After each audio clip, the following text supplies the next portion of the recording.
told him before, Abi. No, I wanted you to come and check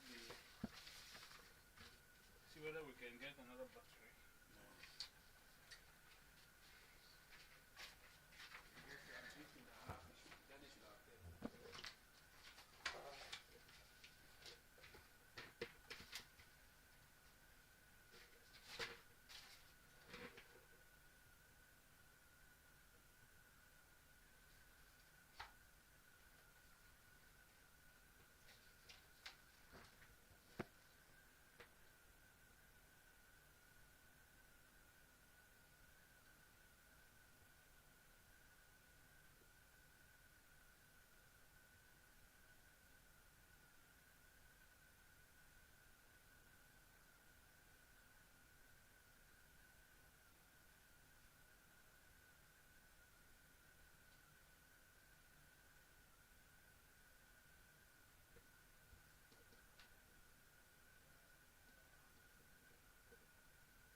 Et tout le monde dit Amen. Notre Père, nous te remercions pour ton peuple engagé, consacré à toi, disponible à tout moment et au moment réservé. Nous prions, Seigneur, nous demandons que notre rassemblement pour apprendre, à partager, à prêcher notre dévotion ne soit point vain au nom de Jésus. Envoie ta parole à chacun ce soir et merci pour l'exaucement. Au nom de Jésus, nous prions. Que Dieu bénisse. Pour vous asseoir. En Actes des Apôtres au chapitre 2, nous lisons le verset 42. Actes au chapitre 2, le verset 42. Il persévérait dans l'enseignement des apôtres, dans la communion fraternelle, dans la fraction du pain et dans les prières. Vous verrez un mot au milieu ici, communion. C'est de ça que nous parlons aujourd'hui. Dans les Actes des Apôtres, comme les gens ont écouté la parole, ont donné leur vie au Seigneur, ils étaient nés de nouveau et ils étaient baptisés dans l'eau. Comprenez? Croire conduit également au baptême d'eau. Et comme ils étaient baptisés d'eau, on nous dit qu'ils avaient la communion, une communion fructueuse, une communion fidèle et une communion focalisée, une communion fructueuse qu'ils avaient sans crainte. Ceux qui sont hors de l'église les craignaient, mais dans la communion, dans le corps, il n'y avait point de crainte. Et il vivait en tant que membre de sa famille. Voilà pourquoi nous considérons la parole aujourd'hui sur la communion fructueuse sans crainte dans sa famille. Il y a 3 points à considérer. Premièrement, la communion fidèle. La communion fidèle des frères dans le bien-aimé. Quand vous venez à Christ, vous intégrez la famille de Christ Et Christ est identifié comme étant le bien-aimé. Et vous entrez dans le bien-aimé. Vous êtes là, il est là, elle est là, nous sommes là. Et nous sommes fidèles à lui. Nous sommes frères parce que nous sommes tous dans le bien-aimé. Le deuxième point, nous verrons la communion fraîche. Ce n'est pas une communion sèche. Ce n'est pas une communion où elle était comme ça, mais une communion fraîche, présentement, à tout moment, chaque jour. La communion fraîche qui s'épanouit croissante à tout moment par l'intermédiaire de l'époux. Il est l'époux et nous sommes l'épouse. On se réfère à nous comme étant l'épouse. On s'identifie à nous comme étant le corps de Christ. Lorsque les membres du corps, lorsqu'ils sont ensemble, ils fonctionnent bien ensemble, ils interagissent ensemble. C'est un bon corps avec une bonne tête. Lorsque les membres du corps, le corps naturel, lorsqu'ils s'attaquent entre eux, quand ils se mordent entre eux, quand ils agissent l'un contre l'autre, quand ils ne sont pas bien coordonnés, nous disons que cette personne, la tête, le corps, toutes les parties déraillent. Que cette personne, en tant qu'individu, a de problèmes, mais en tant que corps de Christ, et nous sommes frères ensemble, nous travaillons dans l'unité, nous travaillons de façon coordonnée, et nous agissons de sorte à faire avancer le corps. Ça, c'est le type de communion qui s'épanouit par l'époux. Troisième point, nous verrons la communion complète. Il peut avoir une communion pas incomplète. Ah, je suis atteint, mais ça me suffit. Il peut aussi avoir une communion partielle, mais tel domaine, moi j'accepte, mais l'autre domaine, je n'accepte pas. Ça, ce n'est pas la communion des actes des apôtres. La communion complète des croyants en tant que frères. Revenons maintenant au premier point. Le premier point, c'est la communion fidèle des frères dans le bien-aimé. Nous considérons Actes chapitre 2, verset 40. Actes 2, 40. Et par plusieurs autres paroles. Il les conjurait et les exhortait, disant, sauvez-vous de cette... Sauvez-vous, secourez-vous, séparez-vous de cette génération perverse. L'apôtre Pierre appelait les gens. Il les abordait en tant qu'un croyant. Repentez-vous, changez vos voies et croyez au Seigneur Jésus-Christ et vous serez baptisés dans l'autorité, dans le nom, par l'ordre et par les commandements de Jésus-Christ. Alors, il leur disait, en leur faisant comprendre, la promesse vous a été faite, la promesse du salut, la promesse de la sanctification sans laquelle personne ne verra le Seigneur, la promesse du baptême, de l'immersion et de l'enveloppe du Saint-Esprit qui viendra sur vous, à tous vos enfants, à tous ceux qui sont au loin, en aussi grand nombre que notre Dieu les appellera. Alors, ils donc devaient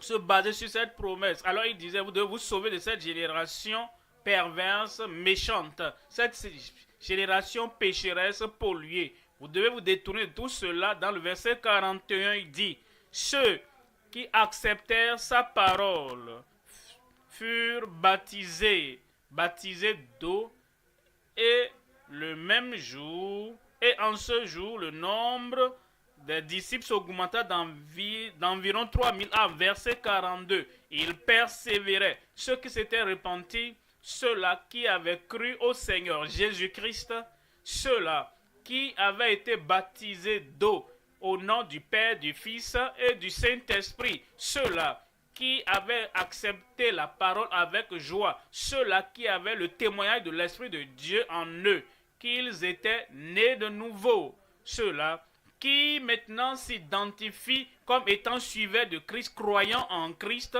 et dont les vies ont été transformées. Ils persévéraient dans l'enseignement. Ils n'ont pas continuer par hasard. Quand je veux, je viens. Quand je ne veux pas, je ne viens pas. Quand je me sens bon, j'écoute. Maintenant, quand je ne me sens pas bien, je ne participe pas. Non, on dit, il persévérait dans l'enseignement. Premièrement, dans la doctrine, dans l'enseignement, les doctrines des apôtres. Il y a des qui nous invitent. Oh, venez pour la communion. Ne regardez pas notre doctrine. Hein. Oh, n'amenez pas vos doctrines. Hein. Ne parlez pas de doctrine ici, mais nous voulons la communion. La première chose ici, c'est qu'ils ont persévéré. Ils ont persévéré du moins dans la doctrine des apôtres, dans l'enseignement et dans la communion fraternelle. Et on dit, ils rompaient les pains et également ils priaient. Ils nous aident. Alors on nous parle de l'origine de cette communion. Comment ils ont été appelés dans cette communion. Et l'expérience qu'ils ont eue quand ils sont demeurés dans la communion. En Éphésiens, au chapitre 1. Lisons pas du verset 6. Éphésiens 1, verset 6. À la louange de la gloire de sa grâce qui nous a accordé en son bien-aimé. Il nous accepte. Nous ne sommes pas hors de Christ. Nous sommes dans le bien-aimé. Verset 7. Verset 7. En lui, nous avons la rédemption par son sang. La rémission, le pardon des péchés. Alors, si nos péchés n'ont pas été pardonnés, nous serons dans une union de personnes naturelles. L'union des pécheurs. Il y a plusieurs unions, syndicats dans le monde, tel syndicat, tel syndicat.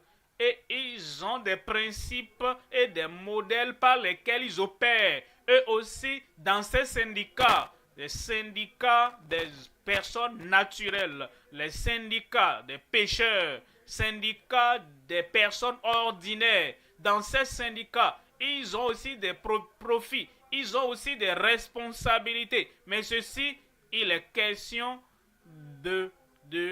ce n'est pas un syndicat de personnes naturelles, c'est la communion de ceux qui ont le pardon, la rémission des péchés selon la richesse de sa grâce. Alors il nous dit en 1 Corinthiens au chapitre 1, lisons à partir du verset 9. 1 Corinthiens chapitre 1, lisons à partir du verset 9. Dieu est fidèle. Dieu est fidèle. Fidèle envers le Fils de Dieu. Alors, aller dans le monde et payer le prix pour les péchés de l'humanité. Et s'ils croient par ce sang, je vais les sauver. Dieu est fidèle, fidèle à son Fils bien-aimé, Christ, fidèle au calvaire. Ce que le calvaire a pourvu. Quiconque vient à lui, le Seigneur fidèlement lui donnera au pécheur pénitent, il lui accorde son pardon. Si tu te détournes et tu te tournes vers le Seigneur et tu abandonnes tes péchés, il aura pitié de toi et va pardonner suffisamment. Il est fidèle au pécheur qui vient à Christ. Il est fidèle aux saints, fidèle aux enfants de Dieu. Les promesses qu'il nous a données à ceux qui sortent et qui entrent, qui croient au Seigneur Jésus-Christ, Dieu est fidèle. Il est fidèle à la parole éternelle et il ne changera pas sa parole. Et on peut se baser sur cette parole. Dieu est fidèle. Lui qui vous a appelé à la communion de son Fils, Jésus-Christ, notre Seigneur. Si quelqu'un n'est pas en communion avec Christ, il ne peut pas être en communion avec l'Église de Christ. S'il n'est pas en communion avec Christ, le pécheur qui ne se répand pas est rétrograde. Qui, de façon délibérée, suit la voie de la rétrogradation, il est dans le pays lointain et il n'est pas en communion avec Christ. Il ne peut pas être dans la communion avec le peuple de Dieu. Après tout, la communion dont nous parlons, c'est la communion des frères dans le bien-aimé. Ainsi donc, il doit être en Christ. Et la Bible dit ici, dans la communion de son Fils Jésus-Christ, notre Seigneur. Quel est le résultat? Voyons le verset 3, verset 10 maintenant, verset 10. Je vous exhorte, frères, par le nom de notre Seigneur Jésus-Christ, à tenir tous, est-ce que vous êtes en communion? À tenir tous communion avec Christ, en communion les uns avec les autres, à tenir tous un même langage. Nous devons tenir le même langage et à ne point avoir de division parmi vous. Ça, c'est la communion. Pas de division parmi vous. Pas de pensée contraire parmi vous. Pas de doctrine contraire parmi vous. Pas de conversation contraire dans vos cœurs. Pas de soliloque contraire. Tu te parles à toi-même. Je suis chrétien. Je suis un croyant. Je suis dans la communion. Mais je ne vais pas d'accord avec lui. Je ne serai pas d'accord avec elle. Il dit non. Ça, ce n'est pas la communion. Il dit la communion veut dire que tu ne permettras pas à la division en votre sein et à ne point avoir de division parmi vous, mais à être parfaitement unis. Ce n'est pas être légèrement unis. Ce n'est pas être unis par hasard. Ce n'est pas être unis de façon tribale. Non, c'est parfaitement unis. C'est ce qu'il nous dit. Et c'est ce que nous devons suivre. S'il y a cette légèreté, s'il y a cette imperfection dans la communion, s'il y a cet accord aujourd'hui, désaccord demain, et je pardonne, je ne pardonne pas, s'il y a ces hauts et bas dans la communion, ça, ce n'est pas la vraie communion. Vous êtes parfaitement unis. Vous dites la même chose. Vous croyez à la même chose. Et vous êtes parfaitement dans la communion. Parfaitement unis dans un même esprit. Vous faites, vous dites et vous agissez, vous suivez, vous soutenez la même chose dans un même esprit et dans un même sentiment. Bon, je ne pense pas tel qu'il pense. J'ai une idée différente. Non, ça ce n'est pas la communion. Nous jugeons des situations de la même manière parce que nous jugeons par la parole de Dieu. Nous suivons la parole de Dieu. Et si nous suivons la parole de Dieu, nous allons dans la même direction. Nous pensons de la même manière. Nous allons dire les mêmes choses. Il faut l'œuvre de la grâce dans le cœur pour que cela se produise. Il faut la vraie régénération pour que cela soit possible. Il faut la grâce qui apporte la justice, la grâce qui apporte la rédemption, la grâce qui apporte la révolution totale du cœur, afin que nous puissions avoir la même pensée, le même cœur, la même direction, le même point de vue et les mêmes buts de cœur comme nous vivons. Il nous dit en 1er Jean au chapitre 1er verset 3. En 1er Jean chapitre 1 verset 3. Ce que nous avons vu et entendu, nous vous l'annonçons à vous aussi, afin que vous aussi, vous soyez en communion avec nous. Ce que nous avons vu, ce que nous avons entendu, nous vous le déclarons, afin que vous aussi, vous soyez en communion avec nous. Si nous cachons ce que nous avons vu, si nous cachons ce que nous connaissons, si nous cachons la connaissance que nous avons en Christ, afin que vous soyez en communion avec nous, ça ce n'est pas la communion biblique. Ce que nous avons entendu, ce que nous avons vu, ce que nous avons entendu de Christ, ce que nous avons vu de Christ, l'expérience que nous avons en Christ, l'observation que nous avons faite, tout ce que nous avons appris en Christ, nous vous l'annonçons pour un seul but, afin que vous aussi, vous soyez en communion avec nous. Or, certainement, notre communion est avec le Père et avec son Fils Jésus-Christ. Dans le verset 6, il nous dit, verset 6, si nous disons que nous sommes en communion avec lui et que nous marchions dans les ténèbres, nous mentons et nous ne pratiquons pas la vérité. Si nous disons, nous sommes en communion avec lui, il y a plusieurs qui disent, mais qui ne pratiquent pas. Nous sommes en communion avec lui et nous marchons dans les ténèbres du péché. Nous marchons dans les ténèbres du secret. Il n'y a pas de secret. Et nous sommes en communion avec lui. Non. On ne peut pas avoir de communion avec lui et ne pas être ouvert. Vous ne pouvez pas être en communion avec lui et ne pas être sincère. Si vous dites, vous êtes en communion avec lui et vous marchez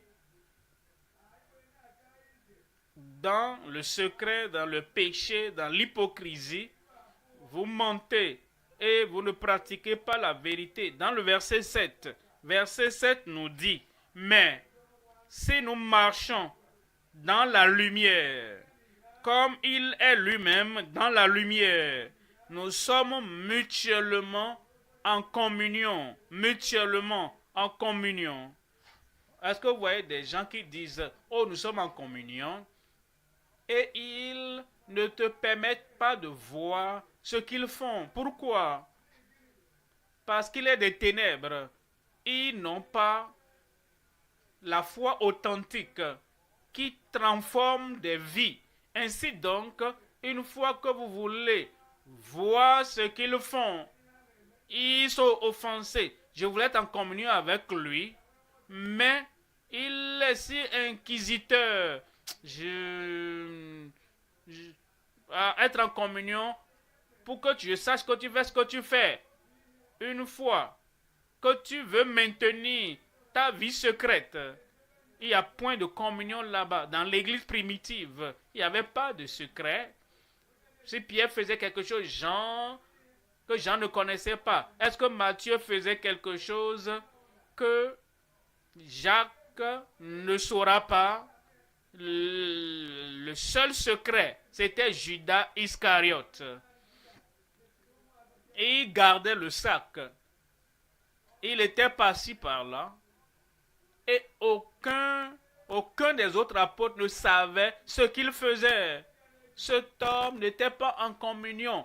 Il s'était éloigné il y a longtemps de la communion. Lorsque nous venons dans la communion et lorsque nous disons véritablement que nous sommes nés de nouveau, il dit alors, si nous marchons dans la lumière, comme il est lui-même dans la lumière, nous sommes mutuellement en communion et le sang de Jésus, son Fils, nous purifie de tout péché.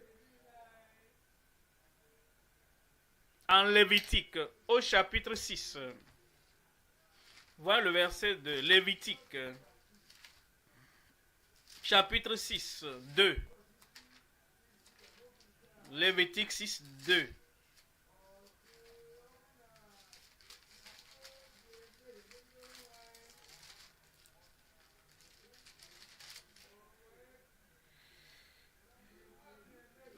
Lévitique 6, 2. Alors, si vous mentez à votre voisin, vous péchez contre la loi. Peut-être pas votre bouche.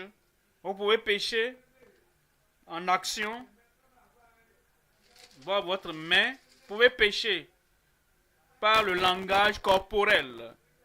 Vous pouvez pécher par un regard trompeur.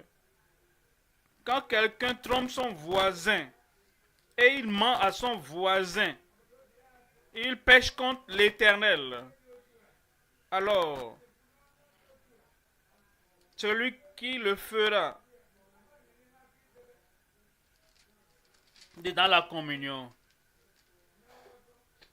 Si nous faisons des choses contraires à la communion du corps, ou ce qui a été ôté par violence. Lorsque vous ôtez le bien d'autrui, il n'y a pas de communion là-bas. C'est dans Louis II, c'est Lévitique chapitre 5 du verset 21 au verset 24. Quand vous détournez la pensée des gens de Christ du corps, quand vous détournez les gens de la direction qu'ils doivent suivre, et vous changez leur pensée et vous les éloignez de l'unité du corps, vous n'êtes pas en communion. Et il dit, quand quelque chose est ôté par violence, ou bien vous trompez votre voisin, vous dites que vous êtes en communion et vous trompez votre voisin, vous trompez votre soi-disant ami, vous trompez votre soi-disant dirigeant, vous trompez, oh il est mon dirigeant, à tout moment, et on crie dirigeant, dirigeant, dirigeant, mais c'est trompeur. Ça, ce n'est pas la communion. Et lorsque cela est fait, et fait par la violence,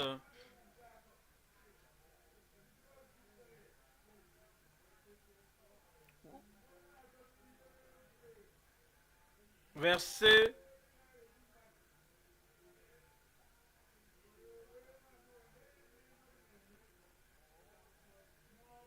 24, ou la chose quelconque sur laquelle il a fait un faux serment en péchant.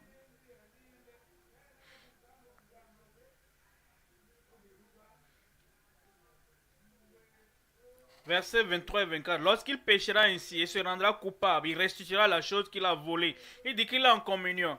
Mais il a péché en prenant quelque chose par violence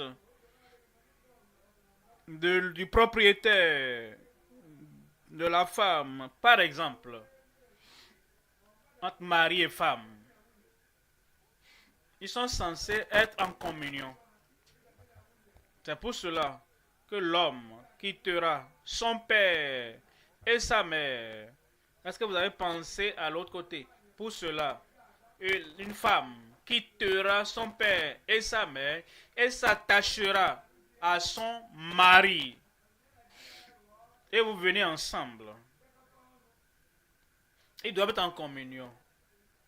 Mais la femme dit non. Elle doit même venir vers le leadership. Et qu'elle va vers les dirigeants. Vous dites, qu'est-ce que nous entendons? D'accord, Marie, parle. Depuis que vous nous avez unis, la femme ne me permet pas de jouir du mariage. Qu'est-ce que tu as dit sur ce que ton mari dit? C'est vrai. Il n'est pas encore temps pour moi de lui donner ça. N'est-ce pas le langage d'une pécheresse, le langage d'un rétrograde, le langage d'une personne qui dit je suis dans la communion, mais il n'est pas encore temps pour moi. C'est elle qui décide du moment, du temps. Il n'est pas encore temps pour moi de lui donner ça. Ça, c'est méchant. C'est un péché. Ça, c'est arracher quelque chose par violence à ce qui appartient à quelqu'un d'autrui. Lorsque cela est fait et que vous le réalisez, il restituera la chose qu'il a volée ou soustraite par fraude. Nous devons apporter des corrections. Nous devons faire des restitutions de ce que nous aurons ôté ou prise par violence ou par fraude. Vous lui privez de ses droits. Vous le laissez rien qu'avec des responsabilités. Fais ceci, fais ceci, fais cela. Ça, c'est ta responsabilité. Mais tes responsabilités. Merci. Et maintenant, mes droits. Non. Tu ne seras pas heureux. Tu ne seras pas récompensé. Tu n'auras pas de profit, davantage de privilèges dans les privilèges que tu exécutes. Et vous lui ôtez ses droits. Par fraude ou par astuce, ruse. Cela montre que vous êtes éloigné de la vraie communion. Mais lorsque vous revenez dans la communion, vous devez restituer ce que vous avez pris, ôté par fraude. En Philippiens chapitre 2, verset 1er. En Philippiens chapitre 2, verset 1. Philippiens 2, 1. Si donc il y a quelque consolation en Christ, s'il y a quelque soulagement dans la charité, s'il y a quelque union d'esprit, s'il y a quelque compassion, s'il y a quelque union d'esprit, communion d'esprit, la communion vient de l'esprit, du Saint-Esprit. La communion vient de l'esprit humain. Il y a un esprit satanique qui vient et divise les gens. Et il cède au diable dans la communion qui est complètement détruite maintenant, brisée, séparée. Parce qu'il y a un esprit. Et parfois, il y a transfert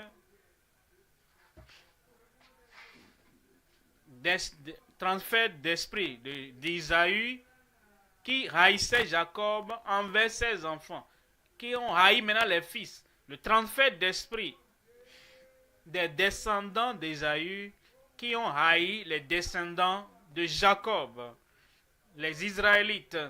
Et la bagarre, les luttes ont continué pendant des décennies, des siècles, pendant des millénaires, à cause du transfert de l'esprit venant d'Ésaü à ses enfants et à ses descendants et aux Édomites contre les Israélites. La communion en réalité vient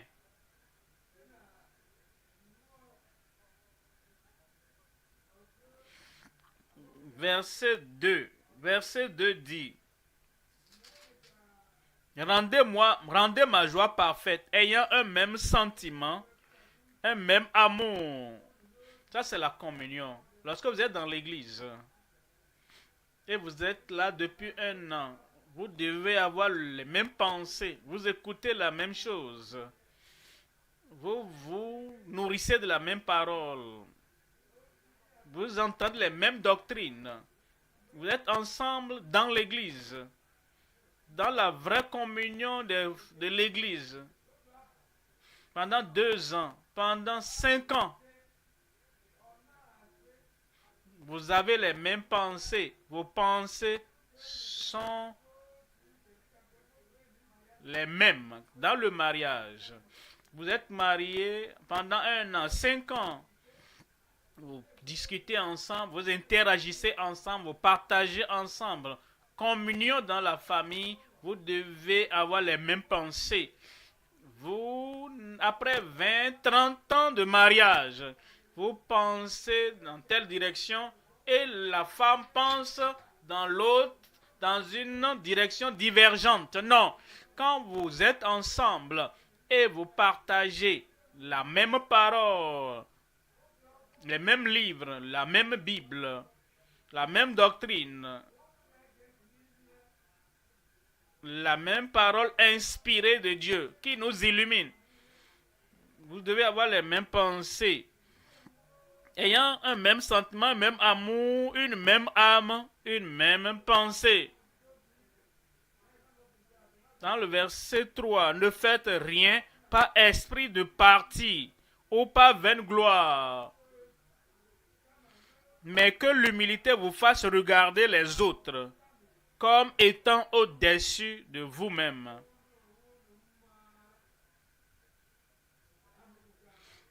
Verset 4. Que chacun de vous, au lieu de considérer ses propres intérêts, considère aussi ceux des autres.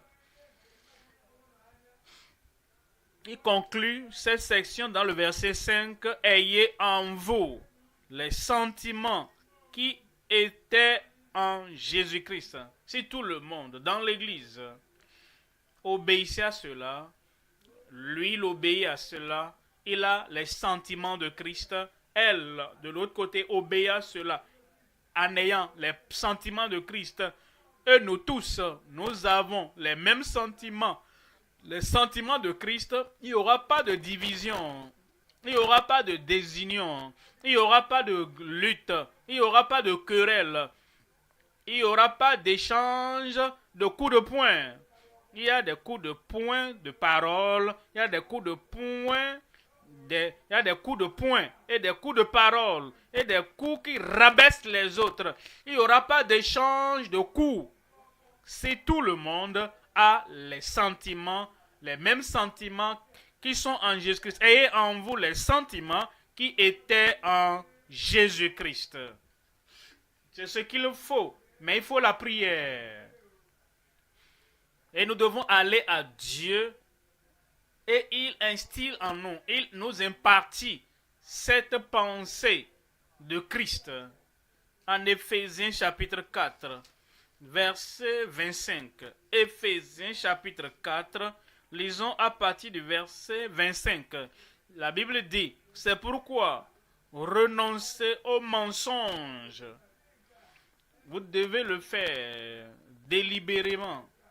Si cette chose est dans votre cœur, le mensonge, si cette chose est sur votre langue, le mensonge, si cette chose est dans votre corps, dans le langage corporel, si cela c'est dans votre organisme, la prétention, il dit délibérément, vous devez renoncer ça de votre cœur, vous devez l'ôter de votre langue, vous devez l'ôter de vos mains, vous devez l'ôter de votre organisme. Et dit, renoncez au mensonge et que chacun de vous parle selon la vérité à son prochain. Car nous sommes membres les uns des autres. Ça, c'est la communion. Et je prie que notre communion soit authentique au nom de Jésus. Deuxième point maintenant, la communion fraîche qui s'épanouit par l'intermédiaire de l'époux. Nous considérons le fait, comme nous venons à Christ, véritablement, nous sommes en communion les uns avec les autres. Et cette communion nous amène à suivre la voie du Seigneur. Est-ce que vous avez entendu dire que la charité bien ordonnée commence par soi? Nous pouvons aller plus loin. La communion commence à la maison, chez soi. L'honnêteté commence chez soi. Les vertus de valeur commencent chez soi. Comme nous pensons à la communion, quand vous êtes en bonne communion, relation avec la personne la plus proche de vous, si vous êtes marié, votre mari, votre femme. Si la communion commence là-bas, si la charité commence là-bas, si l'unité commence là-bas, alors il serait facile, après être né de nouveau, mari, né de nouveau, femme, né de nouveau, si l'un est né de nouveau et l'autre n'est pas né de nouveau, il y aura des moments. Celui qui est né de nouveau est obéissant à son Seigneur, Il ou elle est obéissante à l'époux ou à Christ. Celui qui n'est pas né de nouveau sera obéissant à son maître. Et lorsque cela se produit, une partie obéit à son maître et l'autre partie aussi obéit à son maître. Ce n'est pas possible. Ils peuvent sourire, ils peuvent rire, ils peuvent même s'embrasser. Mais, vous savez, la communion, ce n'est pas seulement dans les mains, c'est dans le cœur. Et une fois que vous êtes divergent dans votre concentration, ce n'est pas possible que du cœur que vous puissiez avoir cette communion. Maintenant, si nous disons que voici ce qu'est la communion, nous devons aussi ce que la communion n'est pas. La communion, dans la crainte n'est pas la communion. Si je te crains et tu me crains, Et nous devons nous gérer dans la crainte. Je veille sur ce que je dis. Même quand je veux dire la vérité, je ne peux pas dire la vérité parce que je crains. J'ai peur parce qu'il n'a pas l'engagement à 100% à la vérité. J'ai peur de ce que je veux dire. Il n'y a pas de crainte dans la communion. L'envie n'est pas dans la communion. Ah, je ne peux pas dire, je ne peux pas donner mon témoignage, je ne peux pas révéler ma joie, je ne peux pas montrer que je suis content. Il sera envieux, elle sera envieuse. L'envie n'est pas dans la communion, le mensonge. Le mensonge ne se trouve pas dans la communion. Regardez, ces disciples, ils étaient tous ensemble, en un seul endroit, en un lieu. Alors Ananias est venu. Et il proclame, il clame être dans la communion. Voici Saphira qui vient. Elle clame être dans la communion. Et il y avait ce mensonge à Ananias. Pourquoi Satan a-t-il rempli ton cœur au point où tu mentes au Saint-Esprit? Et quelques heures après, la femme est venue. Dites-moi, femme, est-ce à tel prix que vous avez vendu le terrain? Oui, oui, oui. Oh, nous sommes en communion, non? Ceci-là a contribué, l'autre a contribué. Alors nous aussi, nous sommes venus. Mais comment vous êtes accordés pour mentir au Saint-Esprit? Et vous connaissez la suite de l'histoire. Vous savez ce qui est arrivé. Alors, la liberté de faire ce que je veux faire, cela n'est pas de la communion. L'attitude, laissez-moi tranquille, mais ne me parlez pas. J'ai mes péchés particuliers propres, ça c'est mon choix. Pour aller au ciel ou aller en enfer, c'est mon choix. Hein? Et je ne veux pas que toi, prédicateur, à jamais, que tu ne prêches et aille dans telle direction. Laissez-moi tranquille. Cette attitude-là n'est pas de la communion. Frère, est-ce que tu sais que ceci est mauvais? S'il te plaît, ne touche pas ce domaine-là. Ça, c'est moi. Il n'y a pas de communion là-bas. Et tout ce que nous voulons, c'est ce sourire plastique. Ce que nous voulons, c'est ce sourire hypocrite. Il n'y a pas de crainte, d'envie dans la communion. Il n'y a pas de mensonge dans la communion. Et ensuite, il n'y a pas, laissez-moi tranquille dans la communion. Il n'y a pas d'obstination dans la communion. Ah, je l'ai fait la dernière fois. J'ai entendu l'homme debout là-bas en train de corriger ça. Il est obstiné. Il le fera encore. Il n'y a pas de communion là.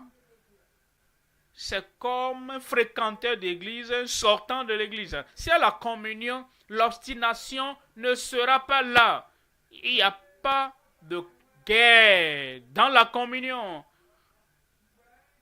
Et nous transformons la cellule de maison en un champ de bataille. Nous transformons l'église du district en un champ de bataille.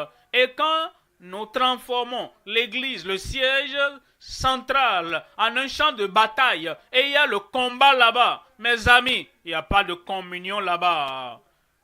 Nous considérons qui va suivre à la bataille. Il n'y a pas de communion là-bas. La communion, les querelles. Il n'y a pas de querelle dans la communion. Il n'y a pas de querelle dans la communion. Ah, est-ce que tu as vu ce couple-là et ils viennent à peine de la cérémonie de mariage et quelqu'un est en train de conduire et ils sont le frère nouveau marié, la soeur nouvelle mariée, ils sont tous assis, derrière et ils sont en train d'argumenter et l'autre en train de dire si tu ne te tais pas, il va te gifler, hein? Il n'y a pas de communion là-bas. Si vous commencez le premier jour du mariage avec les querelles, comment est-ce que ça va continuer la semaine ou le mois à venir ou l'année à venir ou le restant de votre vie? Et vous êtes enfermé avec cet homme, avec cette femme. qui est sur le champ de bataille avec les querelles. Il n'y a pas de haine dans la communion. Il n'y a pas d'hypocrisie dans la communion. Si vous êtes en communion, vous devez suspendre, ôter, arracher les querelles et enterrer cette chose. Et il n'y a pas d'insincérité dans la communion. S'il y a la vraie communion, nous sommes sincères les uns envers les autres. Tu m'as dit quelque chose hier. Maintenant, je t'ai posé des questions par rapport au même sujet. Et aujourd'hui, tu as une réponse différente au contraire à ce que tu m'as dit hier. Est-ce que tu es vraiment sincère? Il n'y a pas d'insincérité dans la communion. Ensuite, il n'y a pas d'orgueil dans la communion. Pas d'orgueil dans la communion. Ah, regarde. Me voici. Et nous sommes assis ensemble. Sur le même banc. Si ce n'est pas à cause de l'église, n'eût été à cause du salut, n'eût été à cause du fait que je me suis humilié pour être sauvé, toi là, si tu ne sais pas qui je suis, je vais te le dire maintenant. Parce que tu penses que parce que nous sommes assis sur le même banc à l'église, que nous sommes égaux. Non, nous ne sommes pas. Je suis ceci, je suis cela, je suis cela. Pas de communion. Il n'y a pas de communion. Lorsque tu rabaisses l'autre et tu t'élèves et tu l'obliges à lever les yeux avant de te regarder. Regarde-moi si tu veux respirer. Il n'y a pas d'orgueil dans la communion. Lorsque nous avons la vraie communion, les choses seront différentes. En Éphésiens au chapitre 5, verset 25. Éphésiens, chapitre 5, verset 25, dit, Marie, aimez vos femmes. Et je suis sûr, vous connaissez l'autre partie, oblige. Femmes, aimez également vos maris. Il n'y a pas une partie dans la communion. Mon mari, la Bible te commande de m'aimer sans condition. Si je crache sur ton visage, la Bible dit aime-moi. Si je marche et je piétine et j'écrase ta pousse, ton pied, la Bible dit de m'aimer. C'est l'autre côté de l'autre Bible aussi doit être Marie, aimez vos femmes. Femmes aussi, aimez vos maris. Alors, il continue en disant, comme Christ a aimé l'Église. Comme Christ a aimé l'Église et s'est livré lui-même pour elle. Verset 26. Verset 26. Afin de la sanctifier par la parole, après l'avoir purifié par le baptême d'eau. Par le baptême d'eau. La saleté, la souillure est toute chose qui n'est pas propre, n'est pas acceptable dans la communion, dans la famille et dans sa famille. Sa famille, c'est l'Église. Dans le verset 27, il dit, afin de faire paraître devant lui cette Église glorieuse. Une Église de communion, c'est une Église qui est glorieuse. Une Église où il n'y a pas de crainte. Une Église où il n'y a pas d'envie. Une Église où il n'y a pas de mensonge, une église où il n'y a pas, laisse-moi tranquille, une église où il n'y a pas d'obstination, une église où il n'y a pas de combat, de guerre, une église où il n'y a pas de querelle, une église où il n'y a pas d'hypocrisie, une église où il n'y a pas d'insincérité, une église où il n'y a pas de crime. C'est une église glorieuse, sans tache, ni ride, ni rien de semblable, mais sainte et irrépréhensible. En réalité, une église qui est sanctifiée est une église qui est en communion. Une église qui est purifiée de la dépravation d'Adam et d'Ève.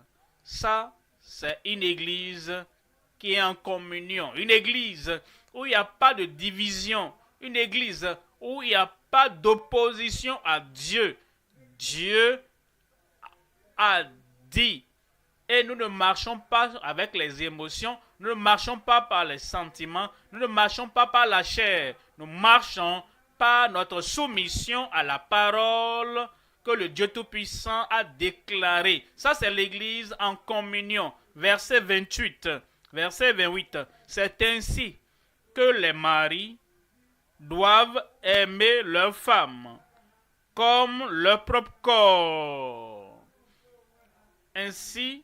C'est ainsi que les femmes doivent aimer leur mari comme leur propre corps.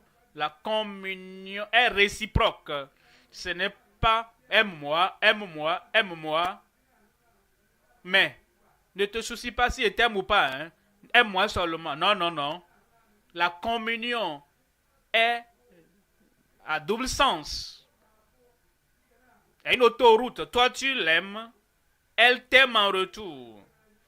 Tu aimes les frères et les frères t'aiment en retour. Ça, c'est comme ça que ça marche. Et il dit, c'est ainsi que les maris, les hommes doivent aimer leurs femmes. C'est ainsi que les femmes doivent aimer leur mari comme leur propre corps. Pensez à cela. Celui qui aime sa femme s'aime lui-même. Et celle qui aime son mari s'aime elle-même. Verset 29. Verset 29. Car jamais personne n'a haï sa propre chair. Et aucune femme n'a jamais haï sa propre chair. Mais il la nourrit et en prend soin, comme Christ le fait pour l'Église. Verset 33. Verset 33. Du reste, que chacun de vous aime sa femme. Vous voyez, la parole de Dieu parle à tout le monde. Elle s'adresse aux dirigeants, elle s'adresse à ceux qu'on dirige. Elle s'adresse aux dirigeants, à ceux qui dirigent et aux laïcs. Cette parole s'adresse aux prédicateurs et cette parole s'adresse à ceux qui sont sur les bancs partout.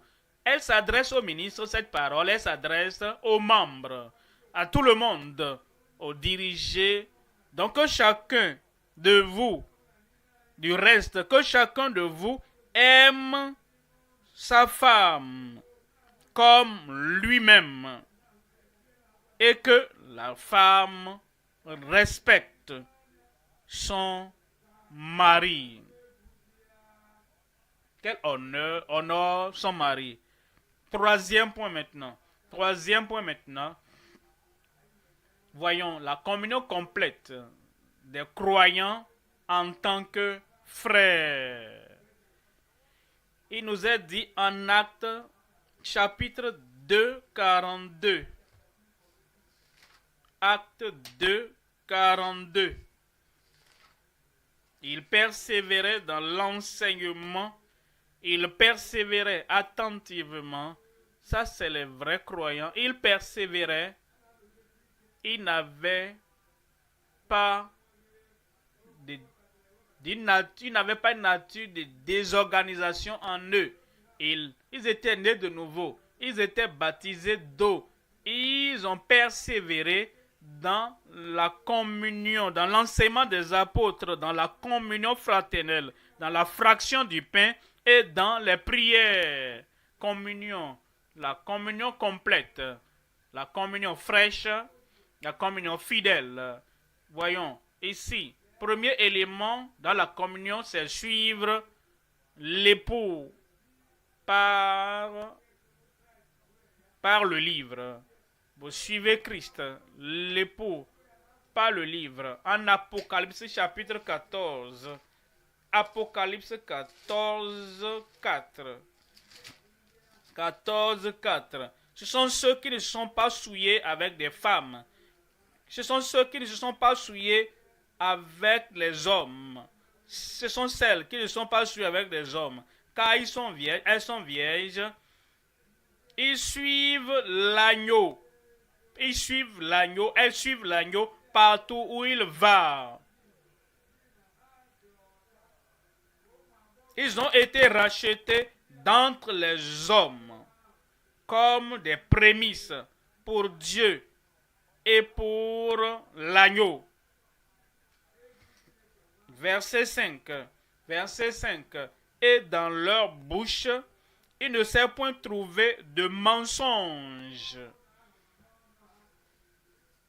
Pas d'hypocrisie, de tromperie, de mensonge. Ce sont les vrais croyants. Dans leur bouche, il ne s'est point trouvé de mensonge car ils sont irrépréhensibles devant le trône de Dieu. Ensuite, premièrement, nous suivons l'époux. Deuxièmement, nous édifions les croyants dans le corps. Vous êtes vraiment dans la communion. Vous édifiez les autres, vous édifiez et vous aussi, vous édifiez les autres. Et ils se rappellent, ils se souviennent de vous par votre édification. Ils ne se souviennent pas de vous à cause des chagrins. Ils ne me permettent pas de faire la volonté de Dieu que je dois faire. Oh, ils mettent toujours une pierre d'achoppement devant moi quand j'essaie d'obéir au Seigneur. Il essaie de me faire taire pendant que je veux utiliser ma voix pour glorifier le Seigneur. Pas d'édification, il n'y a pas de communion là-bas. La communion veut dire, c'est que tu édifies les croyants dans le corps. En Romains au chapitre 14, lisons à partir du verset 16.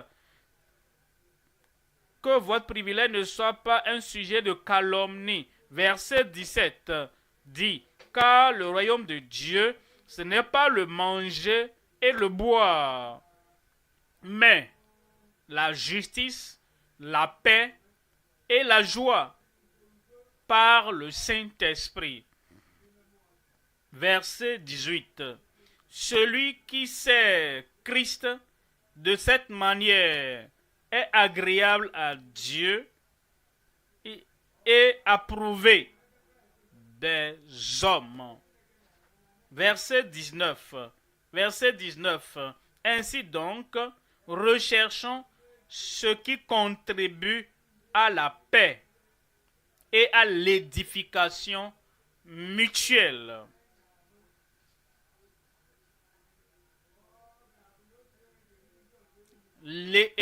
S'édifier mutuellement.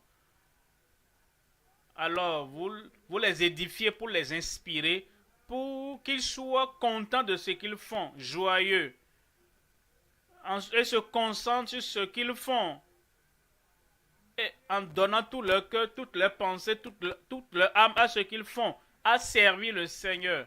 Vous leur permettez d'avoir la même liberté que vous voulez dans le service du Seigneur, le même succès que vous voulez dans le service du Seigneur, et la même excitation, la même joie que vous avez à servir le Seigneur, vous permettre à l'autre personne d'avoir la même joie, la même vie, la même inspiration et la même excitation dans l'enthousiasme dans le service du Seigneur. Ensuite, c'est vivre comme des croyants après la nouvelle naissance et le baptême d'eau. Vivre en tant que des croyants après la nouvelle naissance et le baptême d'eau. Vous êtes au milieu du peuple de Dieu. Vous avez laissé l'ancienne vie.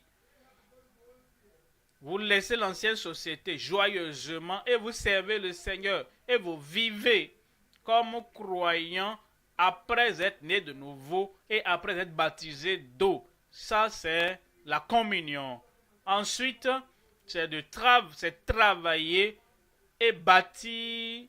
Vous travaillez et vous bâtissez. Travaillez, bâtir avec le bâtisseur. En 1 Corinthiens 3, 9.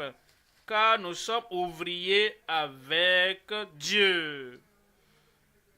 Paul et Timothée, pas de désaccord, travaillant ensemble. Paul et Silas, pas de désaccord, travaillant ensemble. Lorsque Paul disait quelque chose, Silas ne va pas dire à Paul, qu'est-ce que cet homme dit là? On aura des problèmes, mais ces incroyants-là vont se fâcher et ils peuvent même nous arrêter et nous jeter en prison. Et faisait quelque chose de sa main, quelque chose pour distraire Paul, afin que Paul ne continue pas à dire ce qu'il disait. Non, pas du tout. Silas et Paul, même si les propos de Paul, même si la prière chassant les démons de cette dame, demoiselle, pouvait les conduire en prison tout de même, lorsqu'ils étaient en prison, ils chantaient ensemble, Paul et Silas. Et il n'y avait pas de dérangeant pas Paul à ne pas dire ce qu'il disait. Ça va nous conduire en prison, ça va nous causer des problèmes. Oh, ces gens-là peuvent nous arrêter. Non, en communion, nous travaillons ensemble et nous bâtissons avec le bâtisseur. Et c'est pourquoi l'apôtre Paul disait, car pas nous seulement, nous sommes ouvriers avec Dieu. Vous êtes le champ de Dieu, l'édifice de Dieu. Ensuite, c'est obéir en tant que frère croyant en la Bible. Obéir en tant que frère obéissant en la Bible. En 1 Pierre, au chapitre 1, 1 Pierre, au chapitre 1, 14, 1 Pierre 1, 14. 1 Pierre 1, 14. Comme des enfants obéissants, ne vous conformez pas aux convoitises que vous aviez autrefois, quand vous étiez dans l'ignorance. Quand nous étions ignorants, il y a des choses que nous faisions. On était ignorants, bien sûr. Pardon les pères, car ils ne savent pas ce qu'ils font. Nous étions ignorants, mais maintenant, nos yeux sont ouverts. Nos cœurs sont transformés. Nos vies ont été changées. Nous sommes sur la voie de la vie éternelle pour l'éternité. Maintenant, nous sommes sur le chemin étroit qui conduit au ciel. Nous ne sommes plus ignorants. Nous avons étudié Genèse, Exode, Lévitique et pratiquement toute la Bible, de Genèse à Apocalypse. Nous avons étudié les promesses et les préceptes et les prophéties. Nous ne sommes plus ignorants. Comment vivons-nous selon ce que nous avons appris? Est-ce que nous sommes dans la lumière et vivant et agissant comme si nous étions encore dans les ténèbres? Est-ce que nous sommes bien instruits et nous vivons comme si nous étions dans l'ancienne ignorance? La communion n'existe même pas dans cette situation, mais nous obéissons comme des frères qui croient en la Bible. C'est pourquoi il dit, comme des enfants obéissants, ne vous conformez pas aux convoitises que vous aviez autrefois, quand vous étiez dans l'ignorance. Verset 15. Mais puisque celui qui vous a appelé est saint, vous aussi soyez saints dans toute votre conduite. Dans toute votre conduite. À l'église, dans toute votre conduite. Au bureau, dans toute votre conduite. Dans le bus, dans la rue, dans le train, dans toute votre conduite. Au marché, dans la famille, dans toute votre conduite. Dans notre mode de vie. Ensuite, c'est veiller dans la prière contre les combats mignons. Il y a les péchés mignons et les batailles, les combats mignons qui viennent. Le combat était venu. Est-ce que tu as appris ta leçon pour vaincre quand le combat s'était levé contre toi? Si tu n'as pas appris tes leçons, ça peut venir encore aujourd'hui. Et ces combats réguliers peuvent revenir encore. Et cet homme est faible. sur le même combat qui était survenu les années précédentes, l'année passée, cette année, sur le combat qui était venu à 7-9 fois et tu n'as pas appris comment vaincre ce combat régulier, ça c'est une faiblesse. Mais quand ces combats réguliers viennent, tu veilles dans la prière parce que tu as appris la leçon des années précédentes. Maintenant, c'est au bout de tes doigts et tu peux vaincre. Tu es capable de veiller, capable de prier. Et rien ne vient sur toi par surprise. Luc 21. Prenez garde à vous-même, de peur qu'à tout moment, vos cœurs, Luc 21, 34,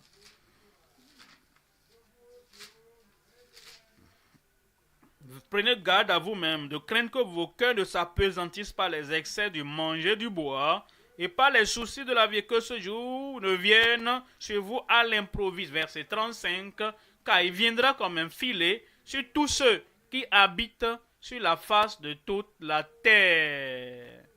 Verset 36, veillez donc et priez en tout temps.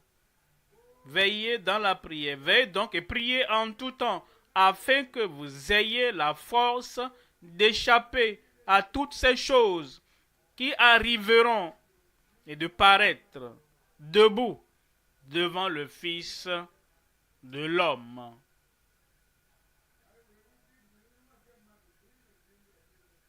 Nous allons veiller. Ensuite, c'est partager les fondamentaux. Partager les fondamentaux de base pour le bonheur des autres. Vous n'êtes pas égoïste ou égocentrique. Vous partagez les fondamentaux de base. Votre argent, votre nourriture. Vous partagez votre temps. Le temps est de l'argent, c'est vrai, mais partagez-le. Ne soyez pas si avare avec votre temps. Oh, mon temps, mon temps, mon temps. Non, partagez ces choses de base avec les autres. Quelqu'un vous parle et vous regardez votre montre. Il comprend. C'est que il peut comprendre le message. Ça, ce qu'il dit n'est pas ainsi important. Je n'ai pas de valeur pour toi. Je ne suis pas digne. Il regarde sa montre. Il veut que je finisse rapidement. Si tu le fais à ton voisin, si tu le fais à ton patron au service, il comprend. Si tu fais ça à ta femme, elle comprend. Si tu le fais à ton mari, il comprend. Si tu le fais à ton pasteur, au prédicateur, il comprend que ton heure, ton temps est plus important que le message qui nous conduit au ciel. Partagez les fondamentaux pour le profit, les bénédictions des autres. Actes. Et tous ceux qui croyaient étaient ensemble et avaient tous en commun. Est-ce que vous prenez avoir vos repas en commun? Est-ce que vous pouvez avoir vos habits en commun? Tu en as beaucoup. Partagez ça avec ceux qui sont nus. Est-ce que tu peux partager? En ce moment de la famine, en ce moment des besoins, est-ce que tu veux partager ce que tu as aux autres? C'est ce qu'ils ont fait. Et c'est pourquoi il y avait la communion. Partagez donc les fondamentaux de base pour les bénédictions, les profits des autres. Ensuite, c'est aider les rétrogrades à revenir au Seigneur. Aider les rétrogrades à revenir dans le corps. Ce n'est pas les battre, ce n'est pas les piétiner, ce n'est pas les insulter, ce n'est pas mal parler d'eux, ce n'est pas les rabaisser, ce n'est pas leur lancer des briques et des mots terribles, mais aider les rétrogrades à revenir dans le corps. Ça, c'est la communion. En Jacques, au chapitre 5, verset 19. Jacques 5, 19. Mes frères, si quelqu'un parmi vous s'est égaré loin de la vérité et qu'un autre l'y ramène. Verset 20.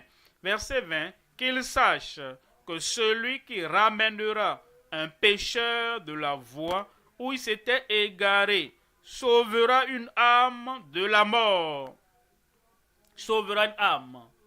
Sauvera une âme. Quel est ton intérêt? Est-ce que c'est que le rétrograde périsse? Ce qu'il a fait t'a affecté. Ce qu'il a fait a affecté ta personnalité. Et c'est un rétrograde.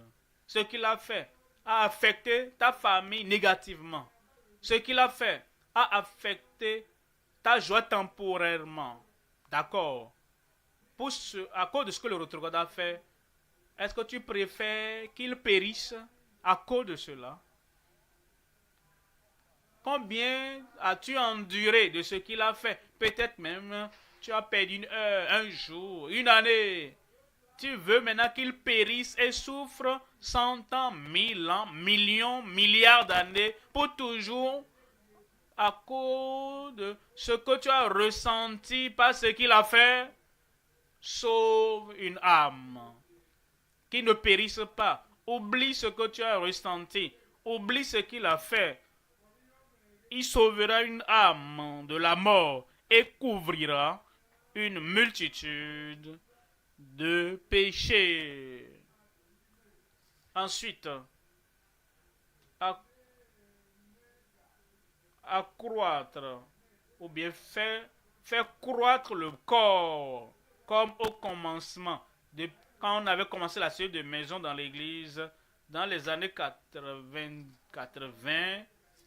quand nous avons commencé, on augmentait, on avait la vraie communion. Il n'y avait pas de crainte, il n'y avait pas d'envie, il n'y avait pas de mensonge, il n'y avait pas laisse-moi tranquille, il n'y avait pas d'obstination, il n'y avait pas de querelle, il n'y avait pas de combat entre nous, il n'y avait pas de haine, il n'y avait pas d'hypocrisie, il n'y avait pas d'insincérité, il n'y avait pas d'orgueil.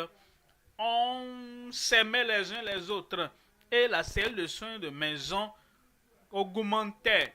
Et on parle de la communion fraîche, une communion complète, une communion fidèle est maintenant ramenée, restaurée et ça apporte donc la croissance dans le corps comme au commencement. Et ensuite, c'est prévaloir, dominer ensemble, prévaloir ensemble, comme frères. Et comme ils étaient persécutés, ils se retrouvaient seuls dans la communion. Et ils priaient en un encore. Et la puissance de Dieu était descendue à nouveau. Et les apôtres rendaient témoignage de la résurrection dans la puissance de l'Esprit de Dieu. La communion, elle reviendra encore. Et tu as la responsabilité, j'ai la responsabilité, tu dois t'oublier et tu dois te rappeler les autres comme si ce que tu contribues de façon sacrificielle afin que la communion soit réelle, soit biblique, que la communion soit rafraîchissante, que la communion existe et qu'on prenne soin les uns des autres et que la communion soit pour qu'elle puisse ôter l'égoïsme au milieu de nous. Je prie. Je prie que tout ce que nous avons entendu porte du fruit dans chaque vie au nom de Jésus. Levons-nous maintenant et allons à Dieu dans la prière. Levons-nous. Parlons à Dieu dans la prière. Et que l'évidence de ce que nous avons entendu soit reproduit dans nos vies à partir de maintenant. Ouvre la bouche et parle à Dieu dans la prière. Il persévérait dans l'enseignement des apôtres et dans la communion et dans la fraction du pain et dans la prière. Pas de crainte dans la communion.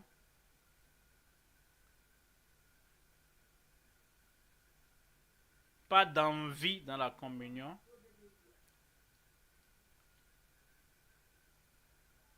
pas de mensonge dans la communion.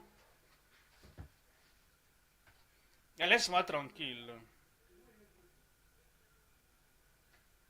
Pas d'opposition, pas d'obstination dans la communion, pas de combat dans la communion, pas de guerre, pas de querelle dans la communion,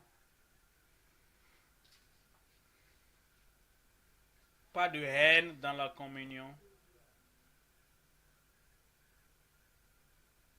pas d'insincérité dans la communion, pas d'orgueil dans la communion.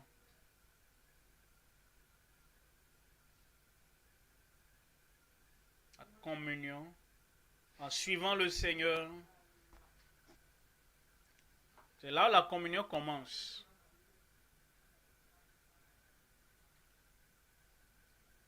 Vous laissez les maîtres que vous avez suivis, que vous suiviez avant Satan, la société, le monde, le diable, la chair.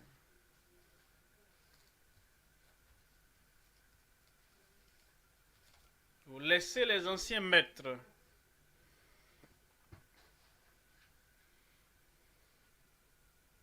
Et vous suivez comme croyant l'époux,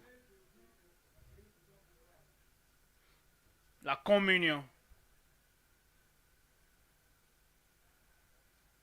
Édifiant les autres croyants comme membres du même corps. Édifier ce que vous faites, la manière dont vous vivez, la manière dont vous marchez. Est-ce que vous édifiez l'Église?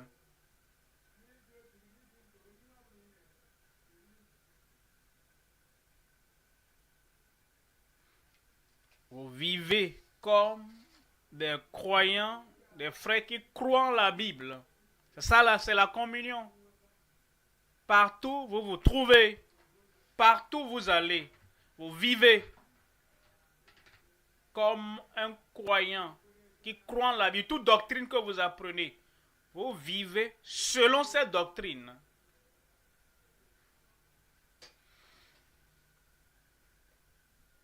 Vos pensées,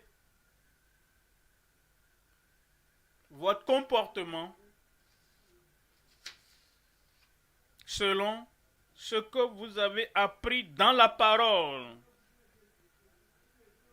Quand vous vivez comme ça, vous vivez comme ça, elle vit comme ça, il vit comme ça,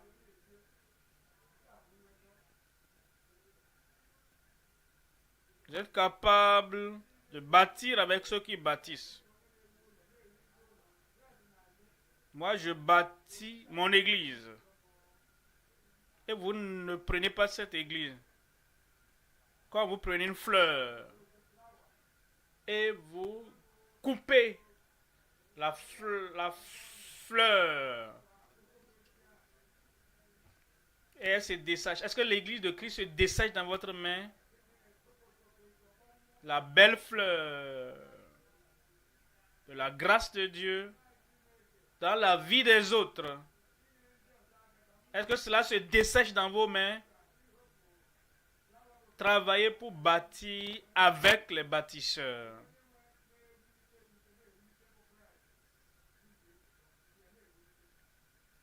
Obéissez en tant que croyant biblique,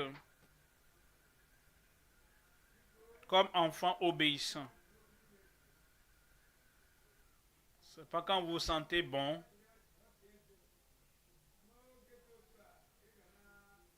quand vous êtes blessé,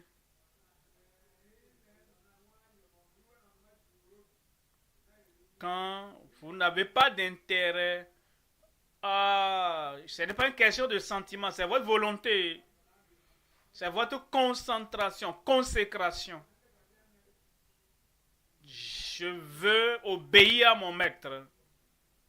Il dit aimer. Parfois, ce n'est pas ce qu'il a fait. Non. Ce n'est pas ce qu'elle a dit. Non. Votre Seigneur a commandé. Et quel que soit ce que les autres ont fait, ce que les autres n'ont pas fait, obéissez. Vous obéissez comme un croyant biblique. Vous veillez et priez pour ne pas tomber dans la tentation. Veillez et priez de peur que vos actions n'amènent votre frère ou votre soeur à tomber dans la tentation. Veillez, priez de peur que votre pasteur local là-bas ne tombe dans la tentation.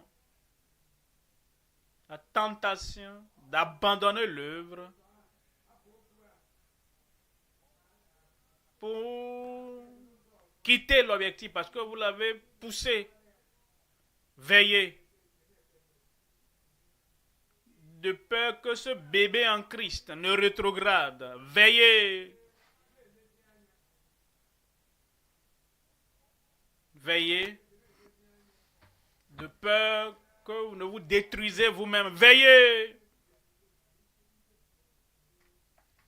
Veillez. Veillez dans la prière. Ne faites rien pour disperser la communion. Veillez. Partagez. Est-ce que le temps est précieux pour vous? Partagez-le. Vous aimez la parole de Dieu? Partagez-la. Déclarez cette parole de Dieu. Mais si vous êtes si égoïste avec votre temps et vous oubliez que la parole de Dieu est précieuse, et combien de fois la parole de Dieu est bénéfique, et pendant que le prédicateur vous prêche, vous regardez votre montre, vous regardez votre temps, et vous donnez l'indication, comme si vous ne voulez plus la parole de Dieu. Vous préférez aller passer du temps au dehors.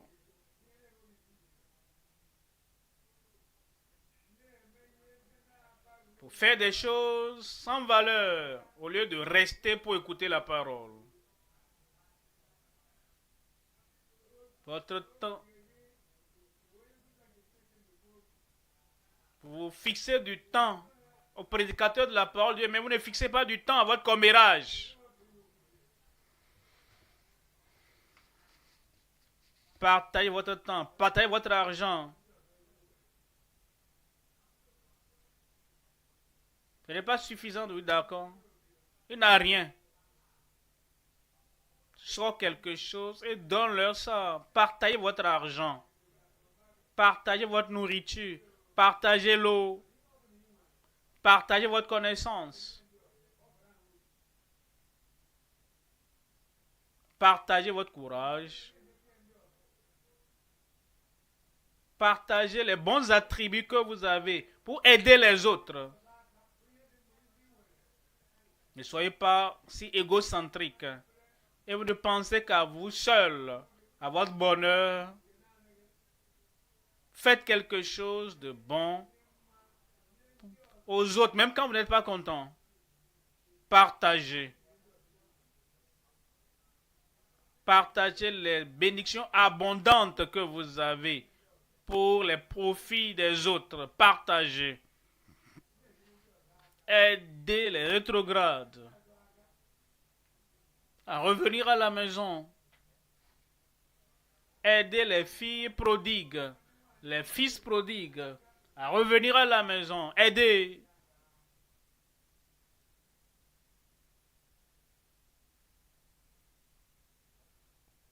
Aidez le corps à croître.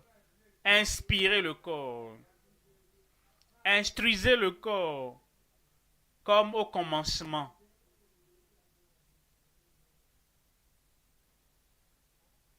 Instruisez dans la cellule de soins de maison. Préparez-vous avant d'aller dans la cellule de maison. Imaginez les défis des gens qui seront là et instruisez-les. Inspirez-les. Augmentez leur connaissance. Augmentez leur courage. Augmentez leur joie.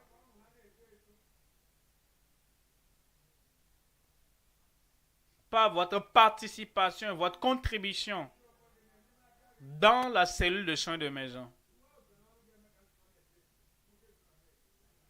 Priez pour dominer avec eux, pour eux. Priez pour prévaloir. Posséder la bonne attitude. Posséder un aspect positif.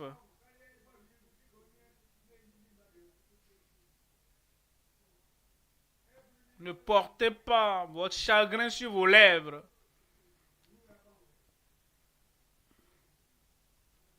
Pas d'orgueil.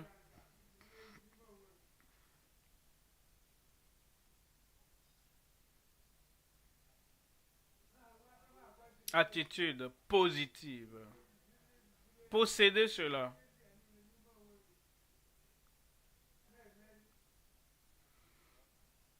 Dominez, instruisez les autres. Comment vaincre, aider les autres à être meilleurs,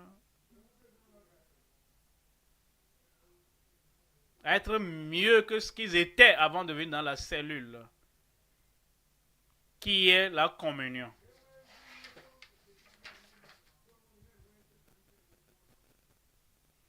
Au nom de Jésus, nous prions.